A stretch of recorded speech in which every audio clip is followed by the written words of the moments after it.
During a lavish party, the paralyzed son of a millionaire cried non-stop, even surrounded by doctors and specialists. Nothing seemed to work until the caretaker's daughter, with a simple gesture, crossed the garden. She brought no medicine, but what she did surprised everyone. Robert Thornton stood frozen by the poolside of his Greenwich, Connecticut estate, watching helplessly as his 4-year-old son Ethan wailed inconsolably. The lavish summer garden party continued around them, but the sound of his child's distress cut through the orchestral quartet, the clinking of champagne glasses, and the polite laughter of New England's elite. 3 weeks earlier, in a sterile room at Boston Children's Hospital, a specialist had delivered the news that had shattered their world.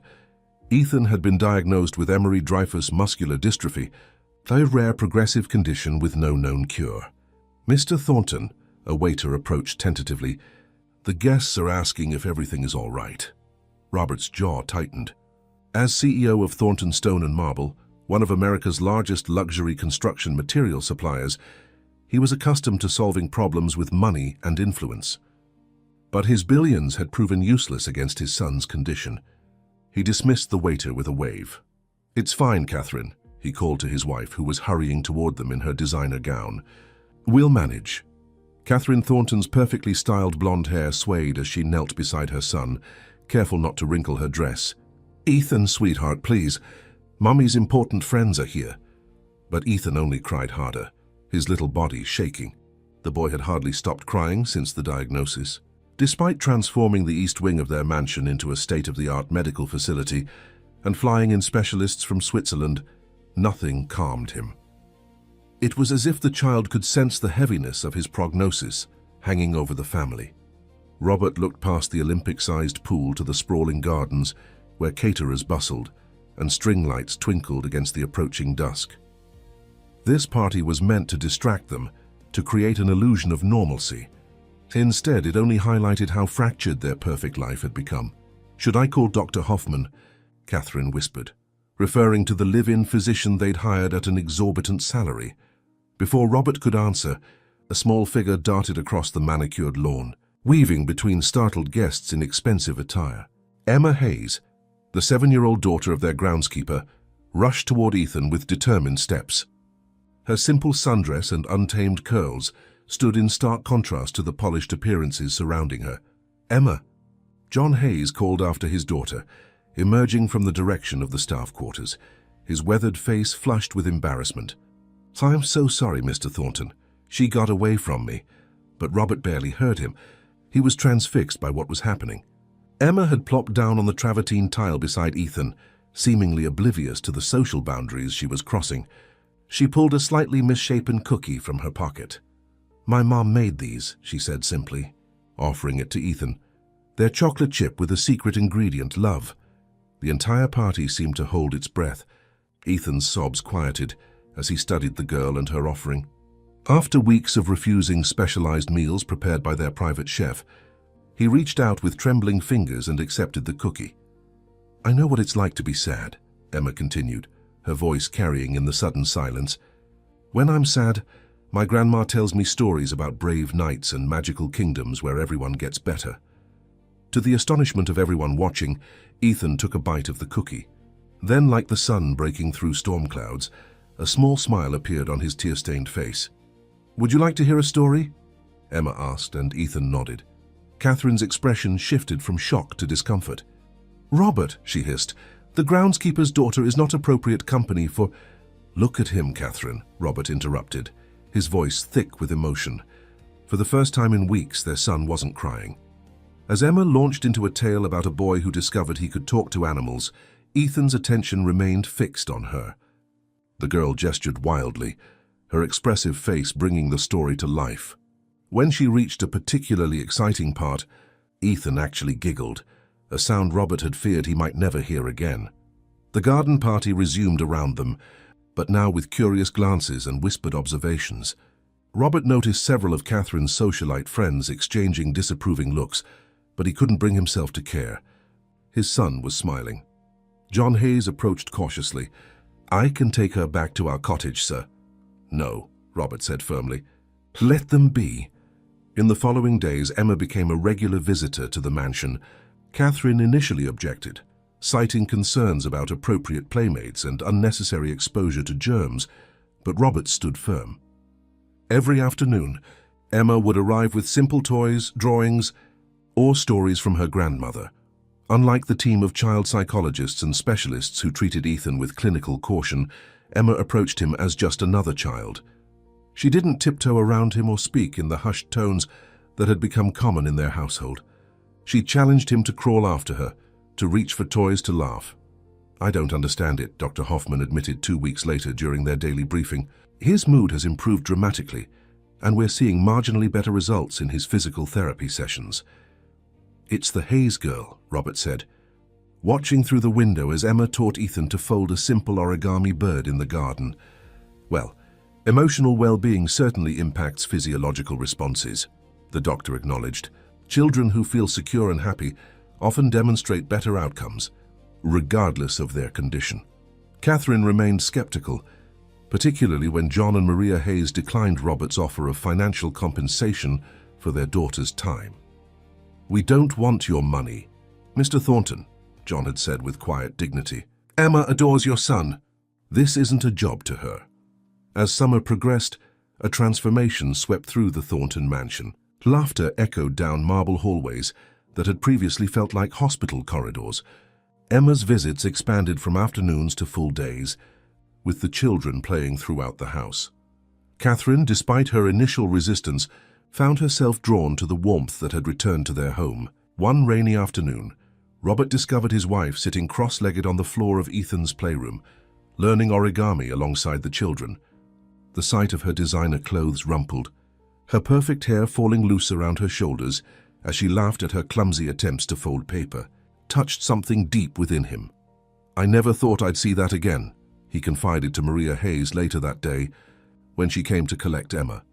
"My wife laughing like that." Maria smiled knowingly. Children have a way of showing us what truly matters. By mid-August, Ethan's test results showed modest but undeniable improvement. His muscle deterioration had slowed, and his energy levels had increased. Dr. Hoffman cautioned against excessive optimism, but admitted the results were promising. "Whatever you're doing," he told Robert, "keep doing it." What they were doing, Robert realized, was allowing joy back into their lives. Emma's presence had broken through the cloud of fear and grief that had engulfed them since the diagnosis. The simplicity of childhood friendship had accomplished what millions of dollars in medical intervention could not. But as summer waned and Catherine began planning their annual Labor Day gala, the fragile happiness they'd found faced its first serious threat. The invitation list included the most influential families in New England, potential investors, and longtime friends of the Thorntons. "The Hayes girl cannot be present during the gala," Catherine insisted one evening. "It's simply not appropriate, Robert. People will talk." "Let them talk," Robert replied, loosening his tie after a long day at the office. "Have you seen our son lately? He's thriving because of Emma." Catherine's expression softened. "I know that, and I'm grateful. But there are boundaries, Robert. Social realities we can't ignore. Emma can visit the day after. But during the gala, Ethan needs to be with us, presenting a united family front." Robert reluctantly agreed, unaware that this compromise would trigger a crisis that would force them to decide what truly mattered: social standing or their child's happiness. The morning of the Labor Day gala arrived with perfect New England weather, clear blue skies, and a gentle breeze that carried the first hints of autumn. While an army of event planners transformed the Thornton estate into a showcase of opulence, Ethan sat by his bedroom window, watching Emma play with her dog near the groundskeeper's cottage. "He's been sitting there for hours," Catherine told Robert as they reviewed the final preparations for the evening. "Maybe we should reconsider having Emma come for a little while." Robert checked his watch. "The first guests arrive in 4 hours. Let's have John bring her over until then." When Emma arrived, Ethan's entire demeanor changed.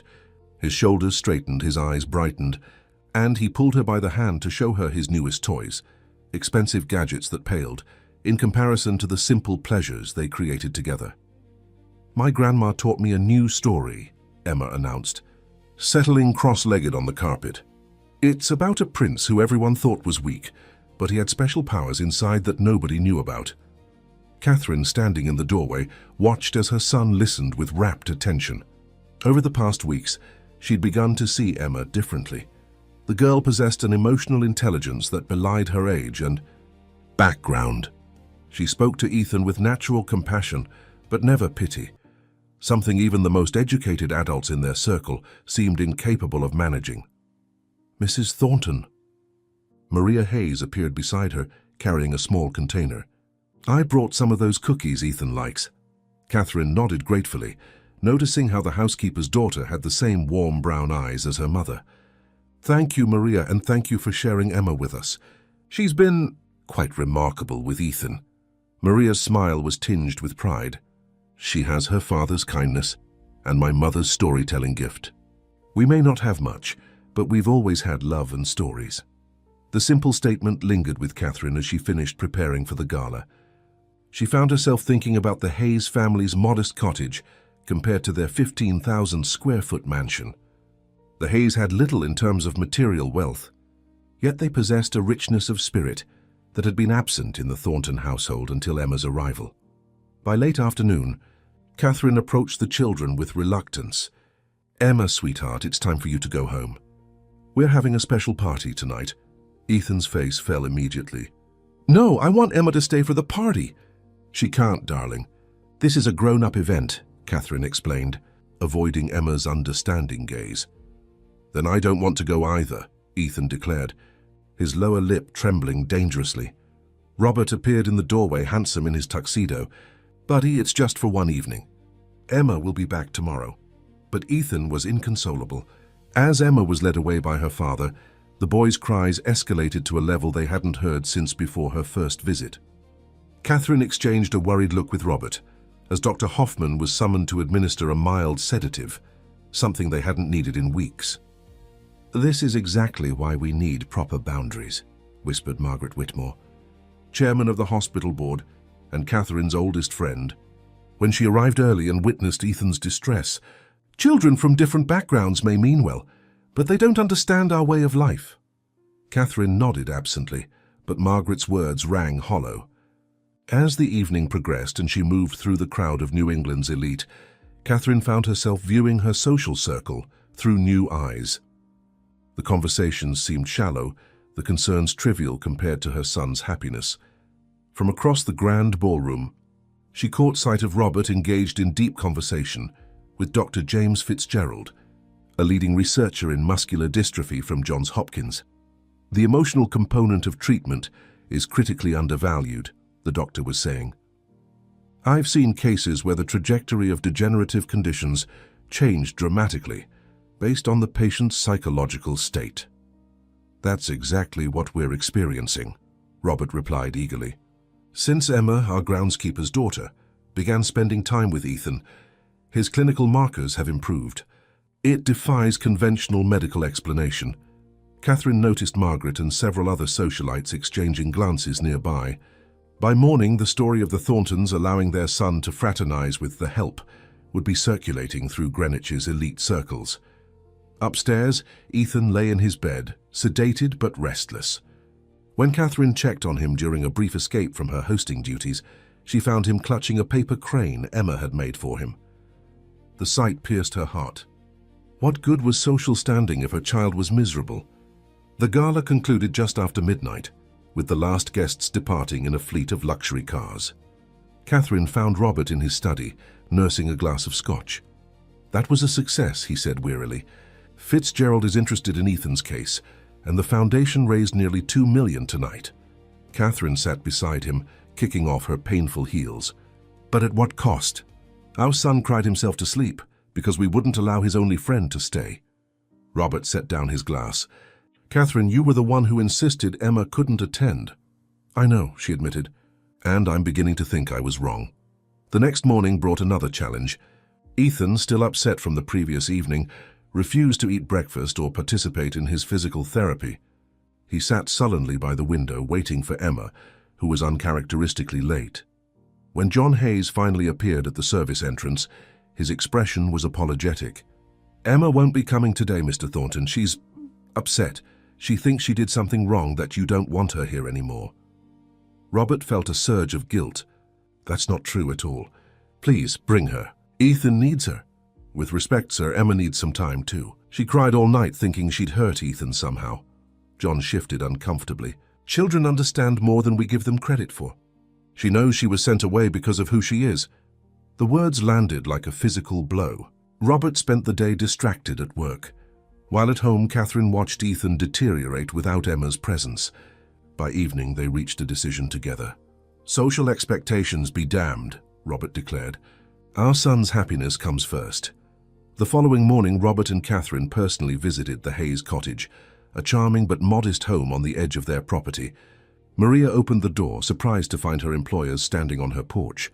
"We've come to apologize," Catherine said, the words unfamiliar on her tongue. "To all of you, but especially to Emma." The little girl appeared behind her mother, eyes wide with uncertainty. Catherine knelt, her designer pants touching the wooden porch floor. "Emma, we made a mistake.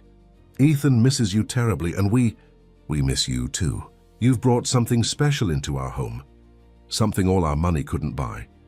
Emma studied Catherine's face with the solemn wisdom of a child who had already learned that the adult world operated by confusing rules. "You didn't want me at your fancy party because I'm not rich like you." Robert winced at her directness. "That was wrong of us, Emma, very wrong, and we're asking for your forgiveness." After a long moment, Emma nodded. "Ethan is my friend. Friends forgive each other." The simple statement carried more maturity than most of the conversations Robert had in corporate boardrooms. When Emma returned to the mansion that afternoon, Ethan's joy was explosive. He threw his arms around her with more strength than his parents had seen him display in months. That evening, Catherine found Robert in Ethan's room, watching the children who had fallen asleep amid a sea of books and toys. Emma's small hand rested protectively over Ethan's. "We almost lost this," Catherine whispered, "for appearances." Robert nodded grimly. "No more. From now on, Emma is welcome anywhere in this house, anytime." True to their word, the Thorntons began including Emma in family activities. When Catherine hosted her weekly ladies' luncheon, Emma sat at the table, carefully mimicking Catherine's perfect posture as she drank apple juice from a crystal glass. Many of the socialites were visibly uncomfortable, but Catherine found she no longer cared. Dr. Hoffman continued to report incremental improvements in Ethan's condition. "His muscle tone is strengthening, particularly in his core and extremities. It's not a cure, but it's far better than the prognosis we initially discussed." As autumn painted the Connecticut landscape in brilliant colors, the children spent hours in the garden, collecting leaves and creating art projects. One afternoon, Maria Hayes taught both children how to make her famous cookies, and Catherine joined them, learning to bake for the first time in her life. "My mother would faint if she could see me now," Catherine laughed, flour dusting her cashmere sweater. Maria smiled. "Some of the best moments in life happen when we forget who we're supposed to be and remember who we are." The unlikely friendship between the children continued to blossom, bringing the two families closer, despite their vastly different backgrounds. John taught Ethan and Emma about the gardens, while Robert found himself enjoying simple conversations with the groundskeeper about fishing and baseball, topics far removed from his usual discussions of market trends and acquisitions. By Thanksgiving, the transformation in the Thornton household was complete. Instead of their traditional catered affair with business associates, they invited the Hayes family to join them for an intimate celebration. Catherine and Maria cooked together, Robert and John watched football, and the children created elaborate place cards for everyone. As they gathered around the table, Robert raised his glass. "To new traditions and to the family we found in unexpected places."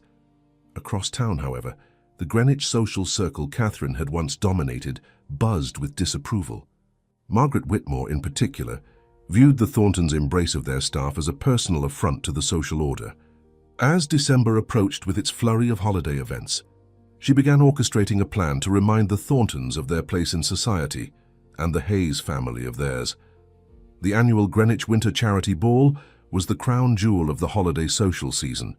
Hosted at the historic Riverside Yacht Club, it brought together old money families, corporate elites, and political powerhouses under the guise of philanthropy.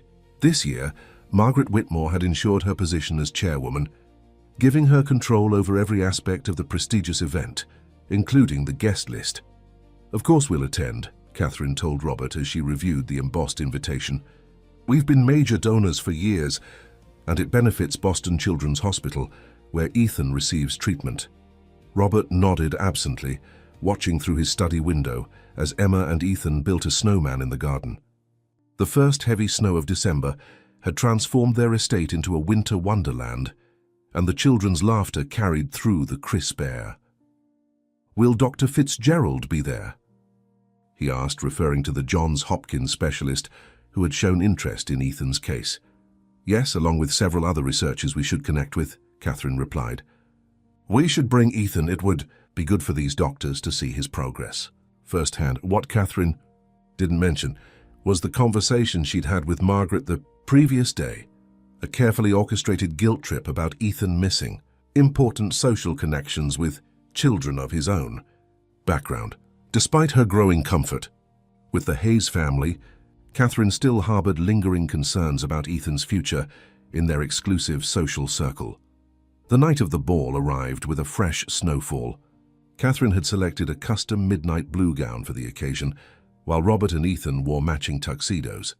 As they prepared to leave, Ethan asked innocently, "Is Emma coming too?" Catherine knelt beside him, adjusting his bow tie. "Not tonight, sweetheart. This is a special event just for us." "But Emma makes everything more fun," he protested. "Some places are just for family," Catherine explained, ignoring the twinge of guilt as she recalled how easily she now included the Hayes family in other family activities. Upon arrival at the yacht club, they were greeted by the familiar faces of Greenwich society. Catherine noticed several curious glances. Their social reclusiveness over the past months had generated considerable gossip. "Catherine, darling," Margaret air-kissed both cheeks. "And little Ethan. My goodness, you look stronger. Those treatments must be working wonders." Catherine smiled tightly. "It's been a combination of factors." "Of course," Margaret's voice dropped to a conspiratorial whisper, "though I've heard the most interesting rumors about your unconventional approach." Before Catherine could respond, Dr. Fitzgerald approached them, his interest professional rather than social. "Mr. and Mrs. Thornton, I've been reviewing Ethan's recent test results. The improvements are remarkable, particularly for his condition." Robert placed a proud hand on his son's shoulder. "We've found that emotional well-being plays a crucial role. Ethan has formed a special friendship that seems to motivate him." "Ah, yes," Margaret interjected smoothly. "Catherine mentioned your groundskeeper's daughter has been spending time at the house. How charitable of you." The way she emphasized charitable made it clear she viewed the relationship as a form of noblesse oblige rather than a genuine friendship. Catherine felt her cheeks warm with a mixture of embarrassment and indignation. Dr. Fitzgerald, oblivious to the social undercurrents, continued enthusiastically. "Emotional connections absolutely impact physical outcomes. I've been advocating for more research into the mind-body connection in muscular dystrophy patients." As the evening progressed, Ethan grew increasingly restless. The ball had a children's area with professional nannies and activities, but Ethan showed little interest in the other children. He kept asking when they could go home to see Emma. During dinner, Margaret had arranged the seating to place the Thorntons with several hospital board members and prominent physicians. As the main course was served, she tapped her glass delicately. "Before we enjoy this wonderful meal, I'd like to recognize some of our most generous supporters. Robert and Catherine Thornton have not only contributed financially to our cause, but have opened their home and hearts to those less fortunate." Catherine tensed, sensing where this was heading. "Their dedication to helping those beneath their station is truly inspiring," Margaret continued with a benevolent smile that didn't reach her eyes. "From their groundskeeper's family to the hospital staff, the Thorntons have shown that charity begins at home." Several guests nodded approvingly, completely missing the passive-aggressive undertones. Catherine's knuckles whitened around her fork as she maintained a pleasant expression. When the dessert course arrived, an elaborate chocolate creation, Ethan eagerly took a large bite. Within minutes, his face flushed and he began to cough. "Ethan?" Catherine touched his forehead, finding it warm. "Are you feeling all right?" He shook his head, tears forming. My tummy hurts. Dr. Hoffman, who attended as the Thorntons' guest, immediately examined him. He's having a mild allergic reaction. Nothing serious, but we should get him home. Allergic? Catherine frowned. To what? He's never had food allergies. The dessert contains hazelnut praline, the yacht club's chef explained when summoned. It's listed on the menu. Catherine hadn't noticed and now felt a stab of maternal guilt. As they prepared to leave early, Margaret approached with exaggerated concern. You poor dears. This is precisely why children need proper supervision and structured environments. Perhaps this is a sign that Ethan requires more professional care than you've been providing. The comment struck like a physical blow. In the car ride home with Ethan dozing in the back seat after taking medication, Catherine remained unusually quiet. You're not listening to Margaret, are you? Robert asked, breaking the silence. She made some points, Robert. We've been so focused on Ethan's happiness that perhaps we've neglected other aspects of his care. What are you talking about? He's thriving. He had an allergic reaction tonight because I wasn't vigilant enough, Catherine said, her voice tight with emotion. And he barely interacted with the other children. What happens when he's older? Will he be able to function in our world if his only friend is Emma? Robert sighed heavily. Catherine, our son is 4 years old and has a serious medical condition. His ability to network with the children of our peers should be the least of our concerns. But the seed of doubt had been planted. When they arrived home, they found Maria Hayes waiting up, having offered to be available if needed. Is he all right? She asked, genuine concern etching her features. Just a mild allergic reaction, Robert explained, carrying the drowsy Ethan. He'll be fine after some rest. That night, as Catherine sat by Ethan's bedside watching him sleep, her thoughts raced. Margaret's words had awakened dormant fears about Ethan's future. What if their unorthodox approach was actually harming him in ways they couldn't see? What if Emma's friendship, while comforting, was preventing him from developing the skills he would need in their social stratum? The next morning, Catherine made a decision. When Emma arrived for her usual visit, Catherine intercepted her at the door. Emma, sweetie, Ethan isn't feeling well today. He needs to rest. The little girl's face fell. Can I sit with him? I'll be quiet. I can tell him a story to make him feel better. Catherine steeled herself. Not today. In fact, I think it might be best if you don't visit for a while. Ethan needs to focus on his medical treatments, and the doctors think he should avoid too much excitement.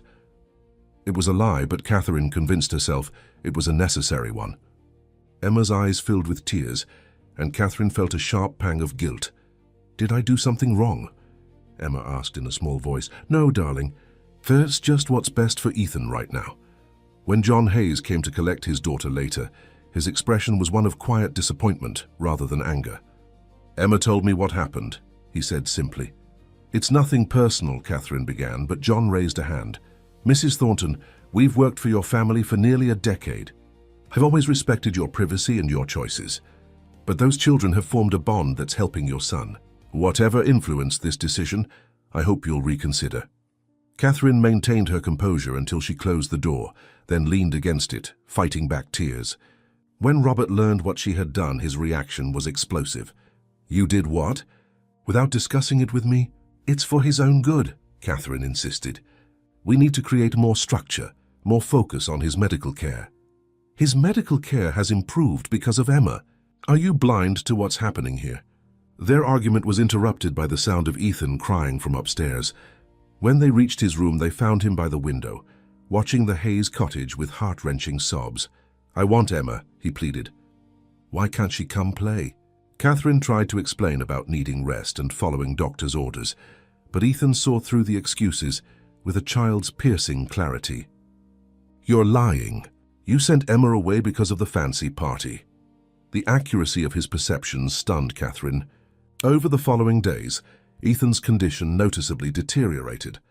He refused physical therapy, barely ate, and spent hours staring silently out the window. Dr. Hoffman reported concerning changes in his vital signs and muscle response. Whatever has changed in his routine, I strongly advise returning to what was working, the doctor said bluntly. He's regressing, and rapidly. Meanwhile, Emma left small gifts in the garden, origami animals, colorful stones, drawings of their adventures together. Each morning, the groundskeeper would discover them while doing his rounds and quietly place them on Ethan's windowsill. Catherine watched her son's spirit dimming and felt the weight of her mistake growing heavier. One evening, she found Robert in the garden, picking up a small paper bird. "From Emma?" she asked unnecessarily. "Yes, John says she makes one every night before bed, hoping Ethan will get better." He turned to face his wife, his expression grave. "This has gone on long enough, Catherine. Our son is suffering because we're prioritizing social appearances over his well-being. I won't stand for it anymore." Catherine looked back at the mansion, their perfect, pristine home that had only felt truly alive when filled with the laughter of two children from vastly different worlds. In that moment, the choice became crystal clear. "You're right," she whispered. "I've been so wrong." The decision made, they both knew there was only one way forward, but reconciliation would not be simple. The damage had been done, trust had been broken, and the innocent hearts of two children hung in the balance. The winter solstice brought the year's longest night and a fresh blanket of snow to Greenwich. In the Thornton mansion, Catherine sat by Ethan's bedside, watching him sleep fitfully. Dark circles had formed under his eyes, and his cheeks had lost their healthy glow. The medical equipment that had been gradually removed during Emma's visits had returned, silent sentinels monitoring his declining condition. "I did this to him," she whispered to Robert, who stood in the doorway. "My pride did this." Robert's anger had softened to a deep sadness. "We can fix it. We have to. What if it's too late? What if Emma won't come back after how I treated her? There's only one way to find out." The next morning, Catherine stood before her closet, bypassing her designer clothes for jeans and a simple sweater. She pulled her hair into a ponytail and removed her diamond earrings. Today wasn't about maintaining appearances. It was about humility and truth. The walk to the Hayes cottage seemed longer than ever, each step weighted with remorse. Catherine had never visited their home alone, had never knocked on their door as a supplicant rather than an employer. The sound of her knuckles against the wooden door echoed her pounding heart. Maria opened the door, surprise flickering across her face. "Mrs. Thornton?" "Please call me Catherine," she said, her voice catching. "May I come in? I need to speak with Emma." Maria hesitated, then stepped aside. The cottage interior was modest but exquisitely kept, filled with handmade decorations and family photographs.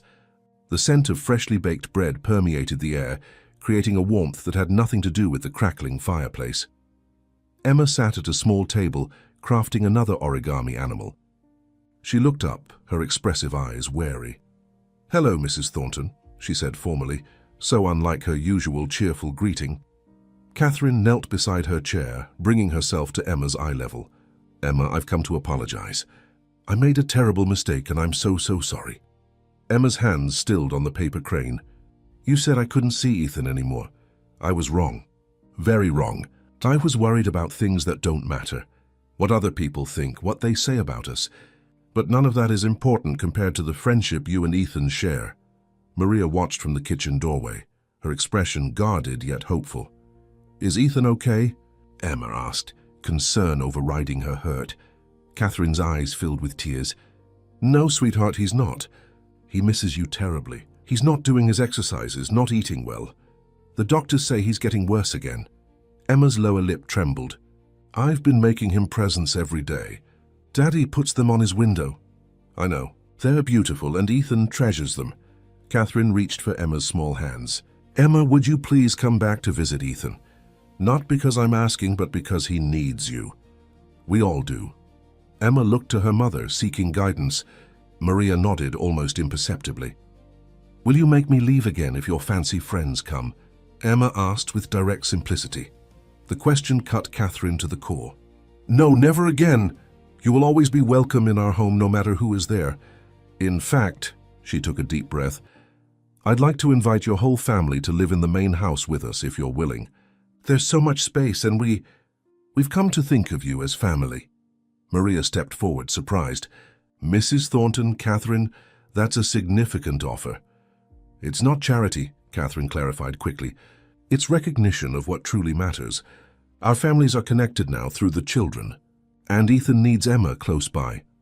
Emma studied Catherine's face, possessing that uncanny ability children have to detect insincerity. Whatever she saw must have satisfied her because she nodded solemnly. "I'll come. Ethan is my best friend." Relief washed over Catherine. "Thank you, Emma. Can you come today?" "Now?" "If it's all right with your mother." Maria nodded, her expression softening.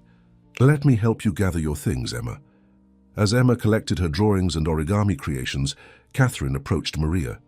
"I owe you an apology too. Your family has shown us nothing but kindness, and I repaid it with snobbery and rejection." "You were trying to protect your son," Maria said generously. "No, I was protecting my social standing." "There's a difference." Catherine shook her head ruefully. "I've spent my entire life prioritizing status and appearances. It took watching my son deteriorate to realize how empty those things are." When they arrived at the mansion, Robert was waiting anxiously in the foyer. His face broke into a relieved smile when he saw Emma. "Thank you for coming," he said, kneeling to embrace her. "Where's Ethan?" she asked. "In his room. He doesn't know you're here. We wanted it to be a surprise." They led Emma upstairs, Catherine's heart racing with anticipation and anxiety. What if too much damage had been done? What if their bond had been irreparably broken? Ethan lay in his bed, listlessly turning the pages of a book, surrounded by the origami creatures Emma had sent. When the door opened, he looked up without interest until he saw who stood there. For a moment, time seemed suspended. Then Ethan's face transformed with a joy so pure, it brought tears to everyone's eyes. "Emma!" he cried, struggling to sit up. Emma ran to him, climbing onto the bed without hesitation. "I missed you so much." "I missed you too. Look, I kept all your birds and animals." Ethan pointed to the collection arranged carefully on his nightstand. As the children reunited, speaking rapidly about everything they'd missed in each other's lives, Catherine leaned against Robert, overcome with emotion. "We almost lost this," she whispered. "But we didn't," he assured her, "and we won't make the same mistake again." True to their word, the Thorntons invited the Hayes family to move into the main house.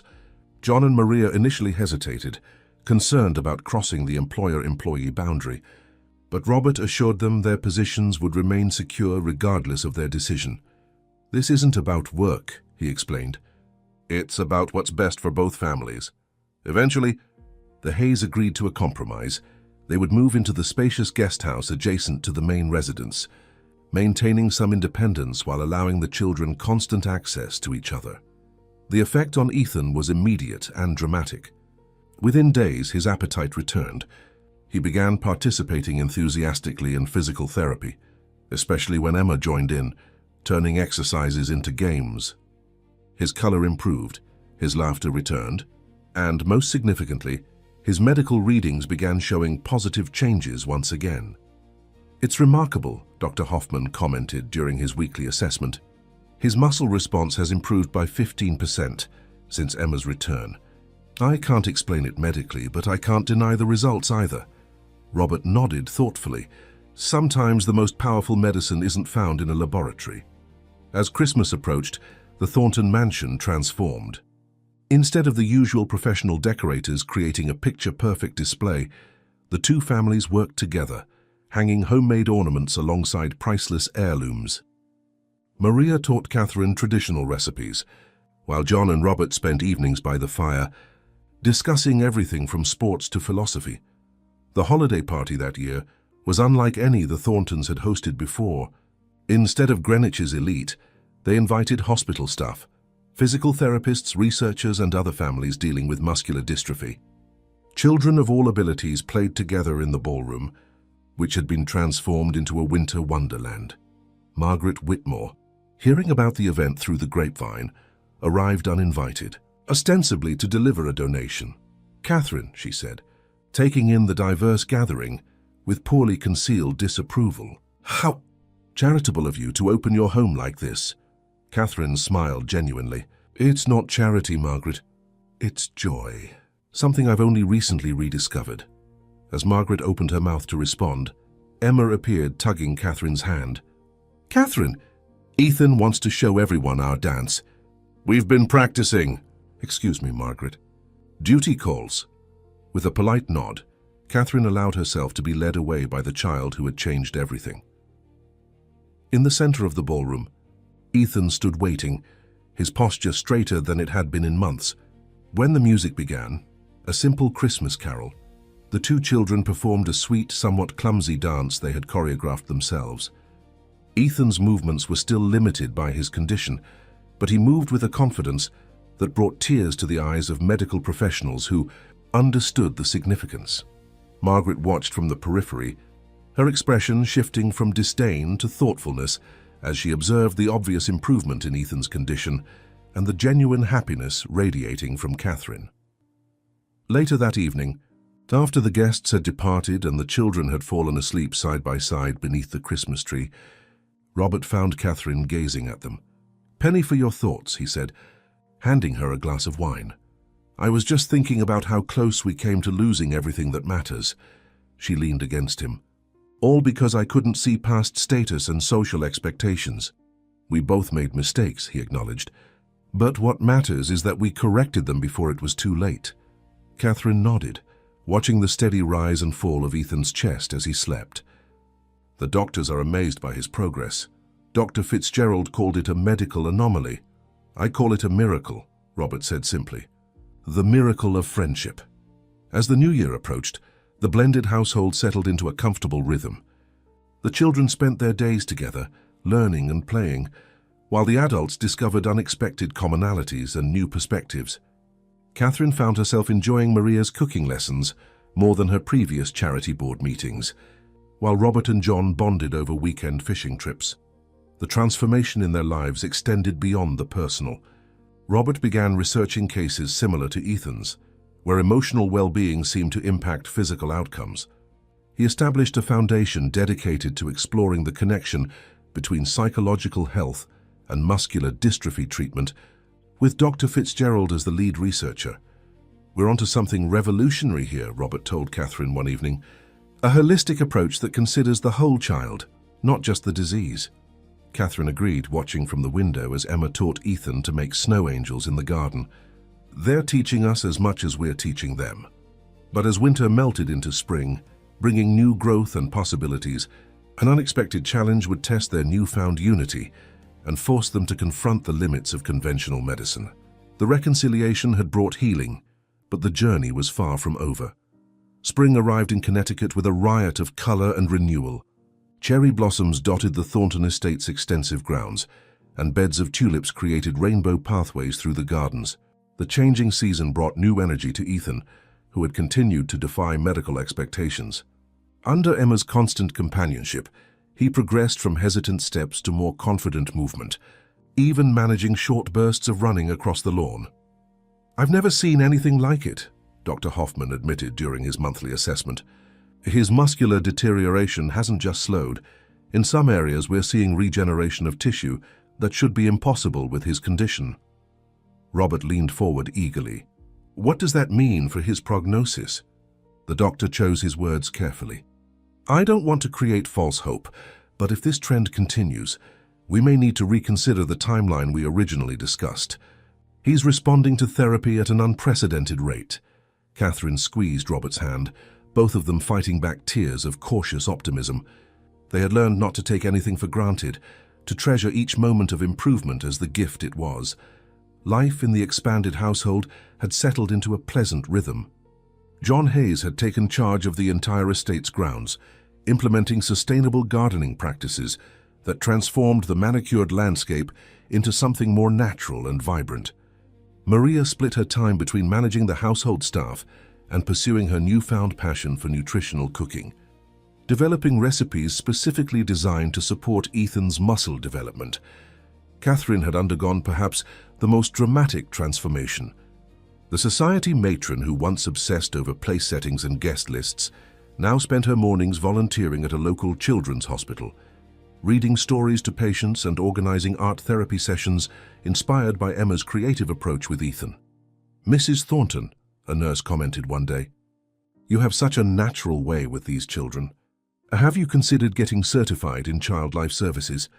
Catherine smiled, watching a young patient carefully fold an origami crane under her guidance, a skill Emma had taught her. "Actually, I have. I've been looking into programs." The changes extended to their social circle as well. Many of their former friends had drifted away, uncomfortable with the Thorntons' new priorities and household arrangement. Margaret Whitmore had publicly distanced herself, spreading thinly veiled rumors about Catherine's nervous breakdown and unusual domestic situation. But in their place came new connections, medical researchers, therapists, and most meaningfully, other families navigating the challenges of rare childhood diseases. On a perfect May afternoon, the families organized a picnic by the pond on the property. Emma and Ethan had spent the morning fishing with makeshift rods, while the adults prepared a feast that combined Maria's traditional recipes with the chef's gourmet offerings. "Watch me, Emma," Ethan called, running along the grassy bank with more coordination than he'd shown before. His cheeks were flushed with healthy color, his eyes bright with excitement. Emma applauded his progress. "You're so fast now. Race you to the big tree." Catherine watched from the picnic blanket, her heart full. "I still can't believe how far he's come. Love is powerful medicine," Maria said simply, arranging freshly baked bread in a basket. The children's laughter echoed across the water as they chased each other around the oak tree. Then suddenly the laughter stopped. Catherine looked up to see Ethan frozen in place, a strange expression crossing his face. "Mom," he called, his voice small and confused. Then his legs buckled beneath him. "Ethan!" Catherine was on her feet in an instant, running toward her son with Robert close behind. By the time they reached him, Ethan lay motionless on the grass, his breathing shallow. Emma knelt beside him, her small face contorted with fear. "He just fell down," she said, tears streaming down her cheeks. "We were playing and he just fell." Robert gathered Ethan in his arms, racing toward the house, while Catherine called for Dr. Hoffman. Within minutes, the East Wing medical facility sprang into action. Machines beeped, medical terminology flew between professionals, and the Thorntons found themselves once again relegated to helpless observers of their son's condition. Hours passed in agonizing slow motion. Emma refused to leave, sitting silently in the hallway outside Ethan's room, methodically folding paper cranes. One for each minute that passed, Catherine realized, watching the pile grow beside the little girl. Finally, Dr. Hoffman emerged, his face grave. "We've stabilized him, but I'm concerned. This type of collapse is consistent with cardiac involvement, which can occur in advanced stages of his condition." "Advanced stages?" Robert repeated, his voice hollow. "But he's been improving." "The external improvements, his energy, mobility, even some of his blood markers, have been remarkable," the doctor acknowledged. "But the underlying disease process is complex. Sometimes the heart muscle can be affected, even when skeletal muscles appear to be strengthening." Catherine pressed her hands to her mouth. "What does this mean? What do we do?" "We've started him on cardiac support medication. I've also called in a specialist from Boston Children's Hospital who has experience with cardiac complications in muscular dystrophy patients." As night fell, Ethan remained unconscious, connected to monitors that tracked every heartbeat. Catherine and Robert maintained a vigil by his bedside, while John and Maria took turns sitting with Emma, who refused to go to bed. "She says she needs to make 1,000 paper cranes," Maria explained softly. "There's a Japanese legend that says, if you fold 1,000 cranes, your wish will be granted." Catherine nodded, tears slipping down her cheeks. "Let her make them. Let her make 10,000 if that's what it takes." The specialist arrived near midnight, Dr. Sophia Chen, a petite woman with kind eyes and a determined set to her jaw. She reviewed Ethan's charts, examined him thoroughly, and consulted with Dr. Hoffman before addressing the anxious parents. "The good news is that we caught this early," she said. "The cardiac involvement is just beginning, and we have excellent medication protocols that can slow the progression." "But," Robert prompted, hearing the unspoken caveat. Dr. Chen sighed. "But this is a serious development. It indicates that despite the external improvements you've seen, the disease is advancing in ways we can't always detect through standard assessments." The words fell like stones in the quiet room. Catherine gripped Robert's hand so tightly her knuckles whitened. "What's our next step?" he asked, his businesslike tone belying the fear in his eyes. "We'll adjust his medication regimen and implement a specialized monitoring protocol. I'd also like to discuss enrolling Ethan in a clinical trial at Boston Children's that's showing promising results for cardiac protection in muscular dystrophy patients." The night stretched endlessly, broken only by the steady beeping of machines and the whispered consultations of medical staff. Near dawn, Catherine stepped into the hallway to stretch her legs and found Emma curled up in a chair, surrounded by hundreds of paper cranes, fighting to keep her eyes open. "Emma, sweetheart, you should get some rest," Catherine said gently. Emma shook her head stubbornly. "I have to finish the cranes." "Then Ethan will wake up." Catherine knelt beside her. "The doctors are doing everything they can." "The cranes will help too," Emma insisted with absolute conviction. "My grandma told me about a girl in Japan who was very sick, and she made 1,000 cranes and her wish came true." Rather than arguing, Catherine sat beside her and picked up a piece of paper. "Show me how to fold them properly. I want to help." By morning, the hallway was filled with colorful paper cranes, made by Emma, Catherine, Maria, and eventually the night nurses who had been touched by the child's determination. When Dr. Chen arrived to check on Ethan, she smiled at the display. "Senbazuru," she said, "the 1,000 cranes. My grandmother used to make them too." Shortly after 9, as Robert was discussing transfer options to Boston with Dr. Hoffman, a small sound came from Ethan's bed. His eyelids fluttered, then opened. "Daddy?" he murmured weakly. The room erupted in controlled medical activity as Dr. Chen and her team assessed his condition. Catherine rushed to find Emma, who had finally fallen asleep amid her paper creations. "Emma, wake up," she whispered urgently. "Ethan's awake. He's asking for you." The reunion between the children was subdued by medical necessity. Ethan remained connected to monitors, his movement restricted, but his eyes lit up when Emma entered the room carrying an armful of paper cranes. "I made these for you," she said, placing them carefully around his bed.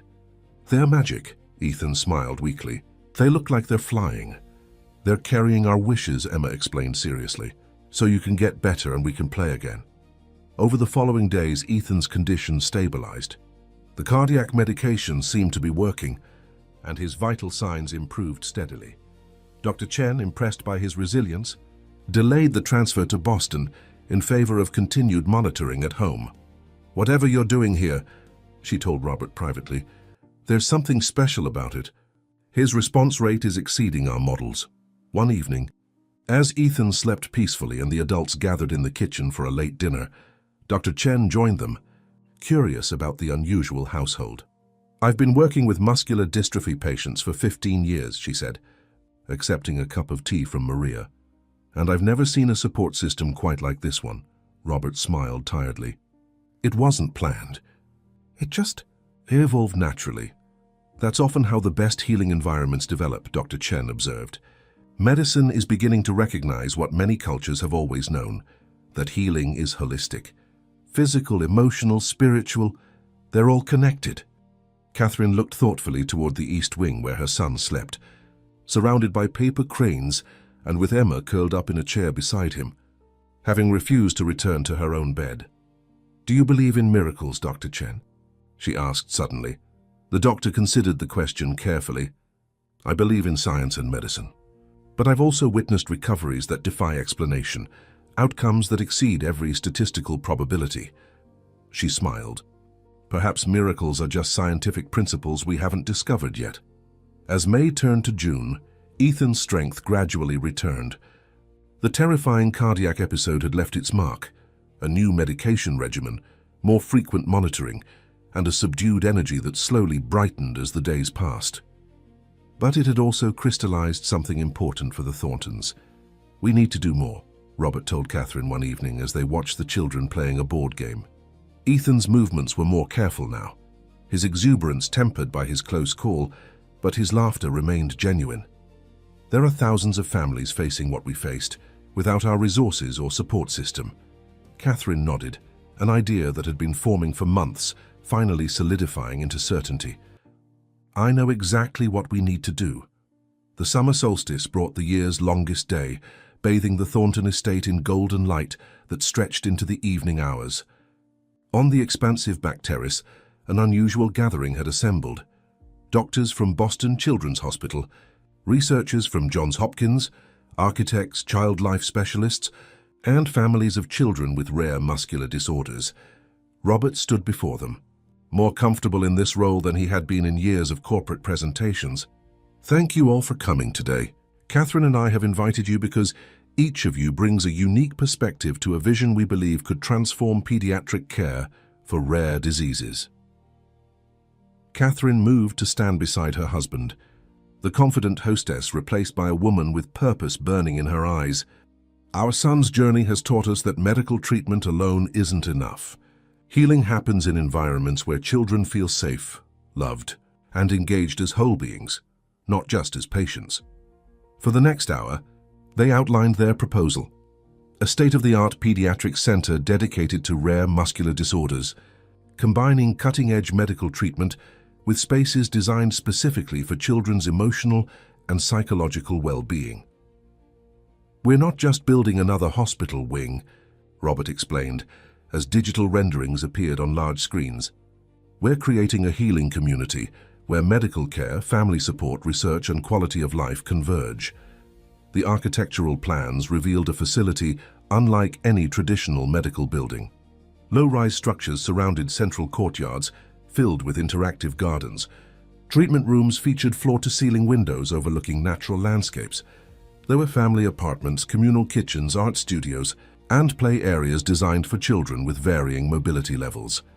The Thornton Center for Pediatric Neuromuscular Care will be built on 20 acres adjacent to Boston Children's Hospital, Catherine continued.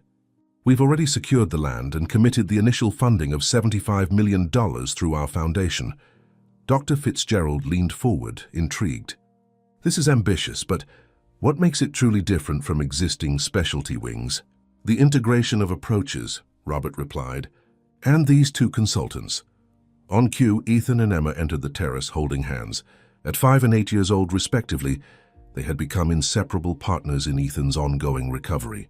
Since the cardiac episode, Ethan had regained much of his strength, though he still tired more easily than before. Every aspect of the center's design will be reviewed by our expert panel of children, Catherine explained with a smile. Because who understands better what makes a medical facility feel less scary than the children themselves? Emma stepped forward with surprising confidence for her age. We want to make a place where medicine doesn't have to feel yucky or scary, where kids can have their families close and make friends who understand what they're going through. Ethan nodded enthusiastically. And where doctors listen to kids about how they feel, not just what the machines say. The simple wisdom in their statements resonated throughout the gathering. Dr. Chen, who had remained involved in Ethan's care, nodded approvingly. The psychological component of healing is finally getting the scientific attention it deserves. This center could provide valuable research opportunities. As the presentation concluded and the guests broke into discussion groups, Margaret Whitmore approached Catherine. Their relationship had remained strained since the previous winter, with only minimal contact at unavoidable social functions. This is quite the project, Margaret said, her tone carefully neutral. Very so unconventional. Catherine met her gaze steadily. Yes, it is. Like our family. Margaret glanced toward Emma, who was earnestly explaining something to a group of architects. I may have been hasty in my judgments last year. You were protecting a social order that seemed important at the time, Catherine replied without rancor. I understand that because I once valued the same things. And now? Catherine smiled genuinely. Now I measure wealth differently. The planning phase for the Thornton Center accelerated through the summer. Robert assembled a world-class team of medical professionals, researchers, and designers. Catherine focused on the family support components, drawing from her experiences both as Ethan's mother and her volunteer work with other affected families. The Hayes family became integral to the project. John's expertise in creating therapeutic gardens led to innovative outdoor spaces, designed for both beauty and accessibility. Maria collaborated with nutritionists to develop a culinary program that would make hospital food not just healthier, but a source of comfort and joy. Most surprisingly, Emma's intuitive understanding of what brought Ethan comfort evolved into a children's advisory council, with kids from various backgrounds providing input on everything from room colors to activity programming.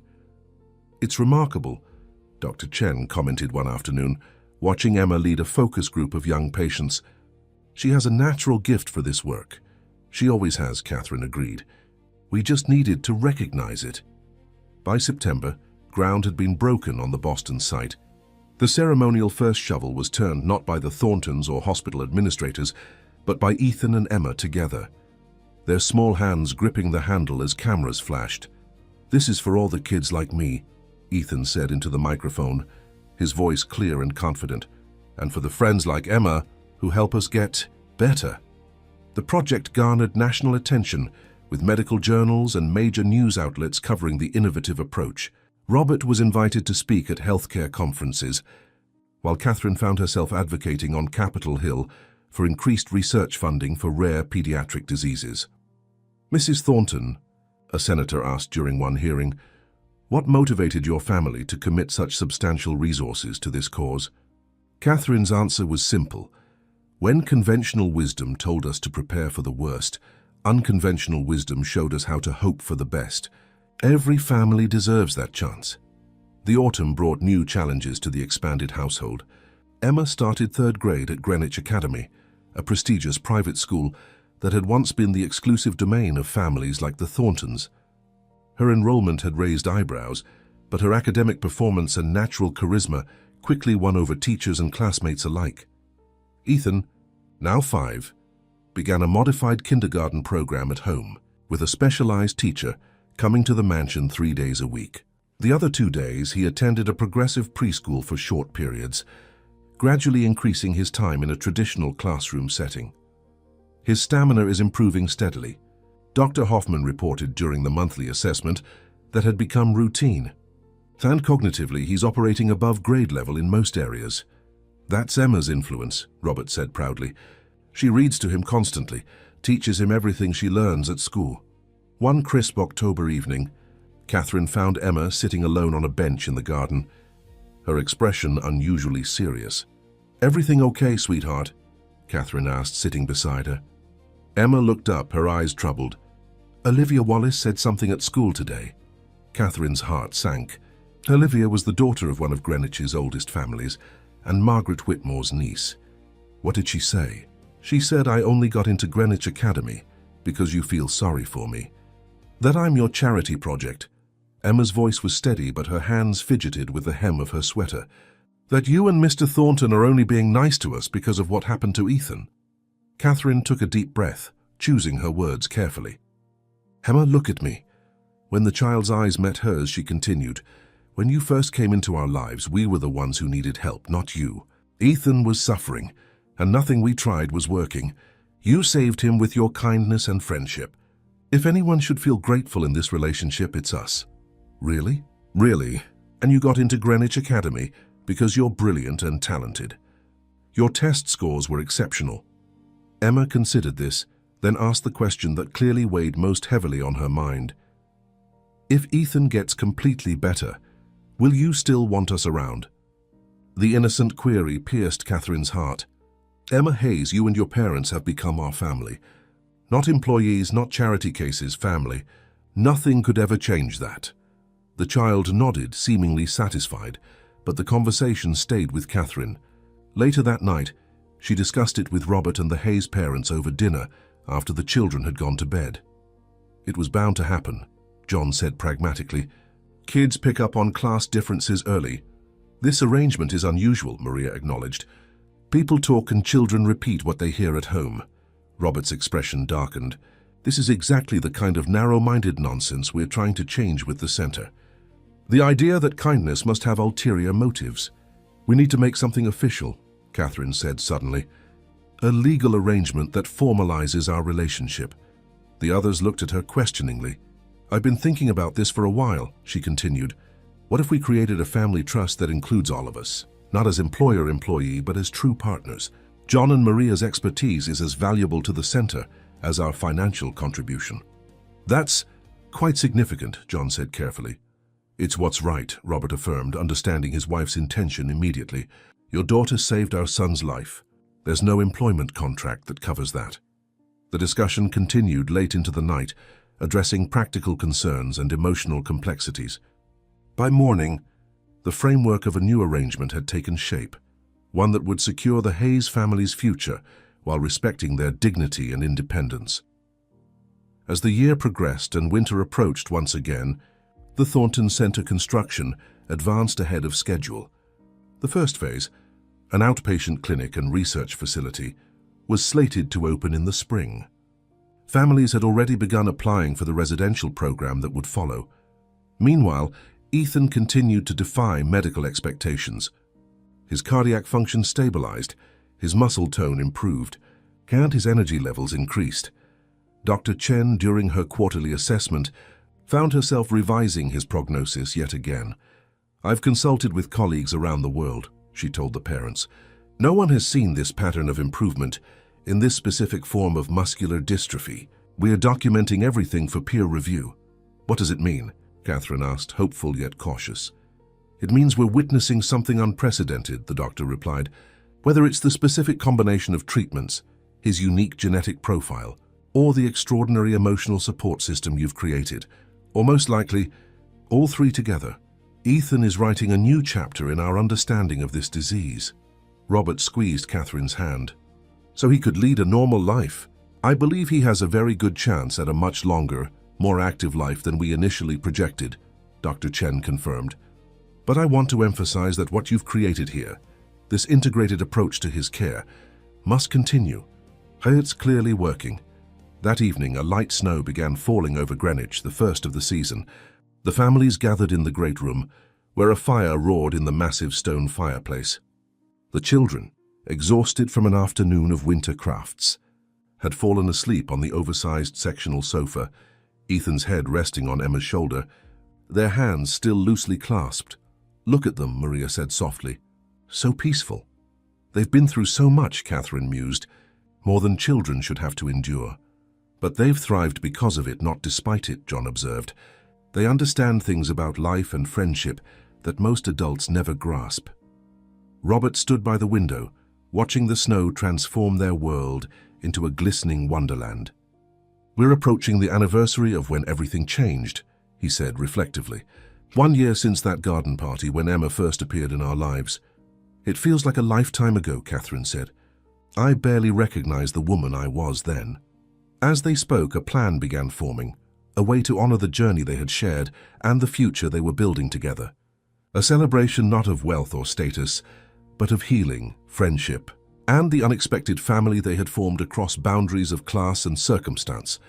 What none of them realized, as they planned this commemoration, was that fate had one more significant challenge in store, a test that would either solidify their bond forever or reveal its limitations. 5 years later. The mid-June sun cast long shadows across the expansive grounds of what was now known throughout Greenwich as the Thornton Hayes estate. The property had evolved over the years, with the guest house expanded into a comfortable residence for John and Maria, and the main mansion renovated to include spaces that reflected their shared lives, less formal, more functional, filled with warmth and personal touches. In the central garden, workers were setting up for a celebration. String lights were being hung from ancient oak trees, tables arranged on the lawn, and a small stage constructed near the spot where 6 years earlier, a little girl had offered a homemade cookie to a crying boy and changed the course of multiple lives. Ethan Thornton, now 10 years old, supervised the placement of paper lanterns along the garden pathways. Though still smaller than most boys his age, he moved with confidence and energy that belied his medical history. Regular treatments, specialized physical therapy, and the cutting-edge protocols developed at the Thornton Center had transformed his prognosis from grim to hopeful. "Mom," he called, spotting Catherine reviewing details with the event planner. "Emma thinks we should release butterflies instead of balloons. It's better for the environment." Catherine smiled at her son, marveling as she often did at the miracle of his vibrant presence. "Emma's right as usual. Let's make the change." Inside the house, Emma Hayes, now 13, sat at the kitchen island, sketching designs for the commemorative program. Her artistic talents had blossomed over the years, alongside her natural empathy and leadership abilities. Though technically the daughter of the estate's manager and housekeeper, her status in the household defied traditional definition. She was family in every way that mattered. "What do you think?" she asked Maria, who was preparing a special menu for tomorrow's event. Maria studied the sketch, an intricate design of intertwined hands forming a heart shape. "It's beautiful, sweetheart." Perfect for the occasion. The occasion was the 5th anniversary of the Thornton Center for Pediatric Neuromuscular Care, which had grown from vision to reality to internationally recognized institution in half a decade. What had begun as one family's response to a personal crisis had evolved into a revolutionary approach to treating children with rare muscle disorders. Robert entered the kitchen, phone in hand, his expression simultaneously exhausted and exhilarated. That was Dr. Chen. The latest research paper has been accepted for publication in the New England Journal of Medicine. The Thornton Protocol is officially entering the medical lexicon. "That's wonderful news," Catherine exclaimed, joining them. "Just in time for tomorrow's celebration." The protocol, named after their son, represented a paradigm shift in treating pediatric neuromuscular disorders, an integrated approach that combined cutting-edge medical intervention with equally rigorous attention to emotional well-being, family support, and quality of life. The results had been remarkable enough to catch the attention of the global medical community. "Emma, your contribution to the paper was specifically mentioned," Robert added proudly. "Your work with the Children's Advisory Board has changed how doctors communicate with young patients." Emma blushed at the praise. Despite her young age, she had become an integral part of the center's operations, spending weekends and summers working alongside child life specialists and helping new patients feel comfortable in the medical environment. "I just tell them what would have scared me when I was little," she said modestly. "And what would have made it better." As evening approached, the expanded family gathered for dinner, a nightly ritual that had remained constant through years of transformation. John Hayes, now the Director of Therapeutic Landscapes for the Thornton Center, discussed the latest research on horticultural therapy with Robert. Maria, who had returned to school and earned certification as a nutritional counselor, was developing specialized meal plans for children with metabolic complications of muscle disorders. Catherine, watching them all interact, reflected on the journey that had brought them here. The frightened, status-conscious woman she had been seemed like a stranger now, someone she might have pitied for her narrow understanding of what constituted a rich life.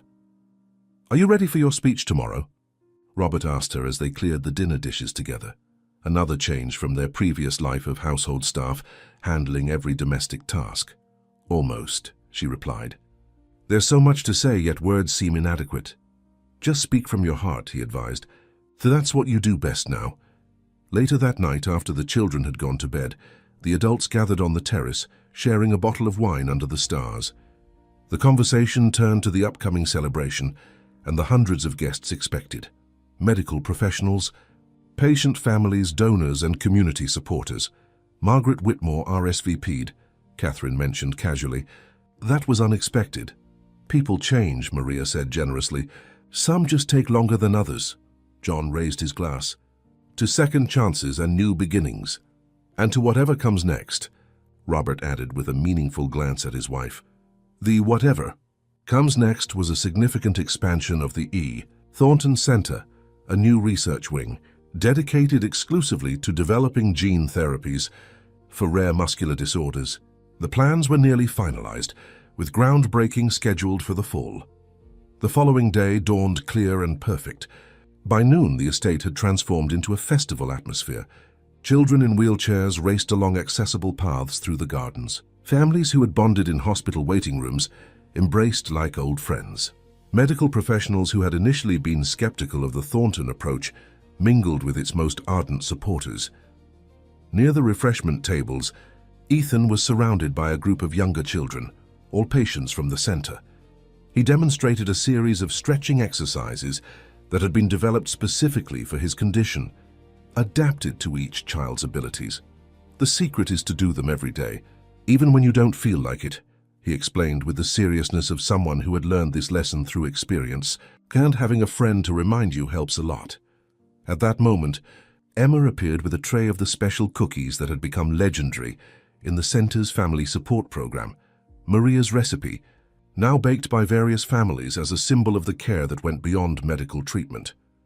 "Cookies made with love," she announced. echoing the words she had spoken to Ethan years ago. They have healing powers. Catherine, watching from a distance, felt her eyes fill with tears. The children who had brought them together had grown so much, not just physically but in wisdom and purpose. Ethan's condition, while still requiring regular treatment, had stabilized to a degree that defied all initial prognoses. Emma had developed into a compassionate young leader whose insight guided many aspects of the center's patient experience. As the formal program began, Robert took the stage, welcoming the assembled guests and recognizing key contributors to the center's success. Catherine joined him for the announcement of the new research wing, which would bear the names of both families, the Thornton Hayes Institute for Genetic Research. When we began this journey, Catherine told the crowd, we were a family in crisis, facing what seemed like an insurmountable challenge. What we discovered along the way is that healing comes in many forms through many channels, and often from the most unexpected sources. She gestured toward Emma and Ethan, who sat in the front row. A child's wisdom, a friend's loyalty, a cookie offered in simple kindness. These things cannot be measured by medical instruments, yet their power to heal is undeniable. The audience listened intently as Catherine continued. The Thornton Center was built on a simple premise, that treating the whole child and body, mind and spirit, creates possibilities that conventional medicine alone cannot achieve. What began as a mother's desperate hope has become a new standard of care that is changing lives around the world. After the speeches and presentations, a special moment had been planned. Ethan and Emma led everyone to the exact spot where they had first met. There a small marble bench had been installed, inscribed with words that had become the center's unofficial motto, "Healing happens heart to heart." As the children unveiled the bench, a young girl stepped forward from the crowd. 7-year-old Lily Anderson had been the first patient admitted to the center's residential program, with the same form of muscular dystrophy that had affected Ethan. Like him, she had responded remarkably well to the integrated treatment approach. "I have something for you," she said shyly, holding out a carefully folded paper crane. "Emma taught me how to make them when I was scared about my treatment." Ethan accepted the crane with a smile of recognition. "They work, you know. They really do carry wishes." As the celebration continued into the evening, Catherine found herself approached by Margaret Whitmore. The years had softened the woman's sharp edges, or perhaps life had taught her lessons of her own. "Catherine," she began awkwardly, "I owe you an apology. What you've created here, it's extraordinary. I was wrong to judge your choices." Catherine smiled genuinely. "Thank you, Margaret. It means a lot to hear you say that. Your son looks wonderful," Margaret continued. "And that Hayes girl, Emma, she's quite remarkable." "Yes, she is," Catherine agreed. "They both are." As darkness fell, lanterns illuminated the gardens, creating a magical atmosphere. The children organized a game that wound through the property, inclusive of all abilities and ages. Watching them, Catherine felt a profound sense of rightness, as if all the pieces of a complex puzzle had finally fallen into place. Robert joined her, slipping an arm around her waist. "Penny for your thoughts?" "I was just thinking about how a cookie changed our lives," she said softly. "One small act of kindness that set everything else in motion." They watched as Emma helped a younger child in a wheelchair navigate a garden path, while Ethan ran ahead, placing glowing stones to mark the route. The friendship that had begun on this spot had deepened over the years into something familial and enduring. The new genetic therapy program could change everything, Robert mused. Not just for Ethan, but for thousands of children with conditions like his. "We've already changed everything," Catherine replied. "Not by curing the disease, but by changing how we live with it." As the evening drew to a close, the families gathered around a bonfire. John and Maria Hayes sat with Robert and Catherine, their initially cautious employer-employee relationship long since evolved into deep friendship and partnership. The children, exhausted from the day's excitement, leaned against each other, Ethan's head on Emma's shoulder just as it had been that first afternoon. "We should make this an annual tradition," Robert suggested. "A reminder of where we started and how far we've come." "And how far we still have to go," John added, ever practical. Maria smiled, watching the flames. "That's the beauty of it, isn't it? There's always further to go, more to learn, more to build together." Catherine nodded, looking around at the gathered community. families whose lives had been touched by the center, medical professionals whose perspectives had been transformed, and at the center of it all, two children who had taught them all what truly mattered. From crisis to purpose, she said softly. That's been our journey.